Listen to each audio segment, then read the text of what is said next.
Դոկտոր, որոնք են ինֆարկտի առաջին նշանները, ուշադրությունը կարող է կյանքեր փրկել, ինչ պետք է անել, եթե հաջորդականությամբ նշենք։ Նախ ասեմ,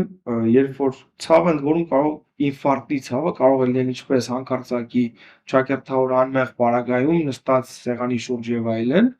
այնպես էլ որևէ ֆիզիկական պրովոկացնող գործոնից կամ էմոցիոնալ լարումից։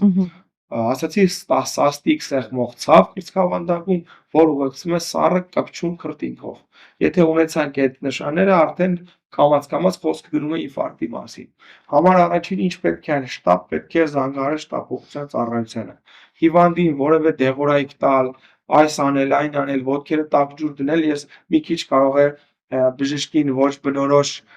շեշտադրում եմ անում, բայց մեր հանրության մեջ դա լայնորեն տարածված է։ Նման բաներ պետք չէ անել։ Հիվանդին պետք է տալ անշարժ դիրք, պարտադիր անշարժ դիրք, որևէ ակտիվություն չկա, պարկած անշարժ դիրք են տալիս, շտապ զանգահարում են շտապ օգնություն եւ եթե հնարավորություն կա կատարել զարգայական ճնշման չափում եւ առաջին օգնության դեղորայք, եթե իհարկե բարձր է ճնշումը, մնացածը ես ասում եմ հասանելի է շտապ օգնությունը 15-17 րոպեում կհասնի մեքենան, մնացածը բժիշկը արդեն տեղում կանի։